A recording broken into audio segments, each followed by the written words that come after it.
Morning children, myself Rashmi Singh. I am your Hindi teacher of class first. So children, you are all welcome in today's class. I hope you are well and safe at your home. So children, today's our topic is Bandar or Gilahari from chapter number 10. It means पाठ संख्या 10. Our book name is Rimshim. So children, this is very interesting story. So today we will read pages 68 to 69. तो बच्चों, आज का हमारा topic है बंदर और गिलहरी. तो बच्चों, एक छोटी सी कहानी है बंदर और गिलहरी के बारे में है कि किस तरह बंदर पेड़ पर बैठा हुआ है और गिलहरी उसकी पूंछ को झूला समझकर झूल रही है. बहुत ही अच्छी स्टोरी है बच्चों. अब हम इस स्टोरी को पढ़ेंगे, लेकिन पढ़ने से पहले बच्चों मैं आपको आपकी कोर्स बुक दिखाती हूँ.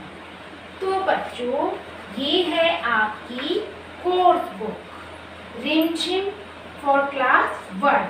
तो बच्चों, आज का हमारा टॉपिक है चैप्टर नंबर 10 बंदर और गिलहरी. जैसा कि बच्चों मैंने बताया कि इस कहानी में कौन कौन होते हैं बच्चों. बंदर होता है और एक गिलहरी होती है. तो आइए बच्चों, अब आप और हम इसे किताब की सहायता से पढ़ते हैं. एक बंदर पेड़ पर बैठा था. एक बच्चों बंदर था, वो कहाँ बैठा हुआ था? पेड़ पर बैठा था. बंदर की पूंछ बहुत लंबी थी. आपने देखा बच्चों, कुछ बंदर होते हैं उनकी पूंछ ज्यादा लंबी नहीं होती है, पर कईयों की बहुत लंबी पूंछ होती है ना. इतनी लंबी थी कि जमीन तक लटक रही थी. उसकी पूंछ काफी लंबी थी और बंदर कहाँ बैठा था? आराम से पेड़ की डाल पर. और उसकी पूंछ कहाँ लटक रही थी बच्चों? जमीन तक. एक गिलहरी जमीन पर उछल कूद कर रही थी. एक गिलहरी क्या कर रही थी बच्चों? जमीन पर उछल कूद. गिलहरी का काम होता है उछल कूदते हुए गिलहरी चलती है और ऐसे ही वह खेलती है. तो वह जमीन पर उछल कूद कर रही थी.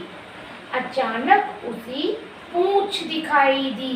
खेलती खेलती उसे वो पूंछ दिखाई दी. उस पूंछ पर उसकी नजर पड़ी. उसने सोचा यह झूला कहाँ से आ गया, क्योंकि उसने पूंछ तो समझ नहीं पाई कि ये बंदर की पूंछ है. उसे लगा कि ये कोई झूला लटक रहा है. थोड़ी देर पहले तो ये नहीं था. वह पूंछ पर चढ़कर झूलने लगी, क्योंकि वो पूंछ को ही झूला समझ रही थी. बंदर को बुदबुदी हुई. भाई, पूंछ उसके शरीर का अंग है. मान लीजिए बच्चों, यदि कोई आपकी गर्दन पर, पेट पर, पाँव के तलवे पर गुदगुदी करे तो आपको कैसा लगेगा? उछलने कूदने लगे या आपके पाँव पर धीरे धीरे हाथ लगाए तो आपको कैसा लगेगा बच्चों? गुदगुदी महसूस होगी. इसी प्रकार से जब वो गिलहरी बंदर की पूंछ को झूला समझकर झूलने लगी तो बंदर को भी क्या हुआ? गुदगुदी हुई. उसने नीचे देखा. वह हंसकर बोला, बहन गिलहरी, यह क्या कर रही हो? मुझे गुदगुदी हो रही है. गिलहरी चौंकी. बंदर भैया, यह तुम हो? क्योंकि उसने ऊपर की तरफ देखा, ये किसने मुझे आवाज लगाई. देखते ही उसे समझ आ गया कि तो बंदर भैया हैं और उसने तुरंत कहा, बंदर भैया, यह तो तुम हो. मैं तो तुम्हारी पूंछ को झूला समझकर झूल रही थी और बड़ा मजा आ रहा था. और गिलहरी हंसती हुई अब पेड़ की डाली पर चढ़ गई और वहां से चली गई. पेड़ की डाली पर उछल कूद करने लगी. तो बच्चों, आज की हमारी स्टोरी यही समाप्त होती है. मुझे आशा है कि आप सभी को ये स्टोरी काफी अच्छे से समझ आ गई होगी. तो बच्चों, हम नेक्स्ट वीडियो में इसी पाठ की कुछ प्रश्न उत्तरों को सॉल्व करेंगे. तब तक धन्यवाद. Have a nice day.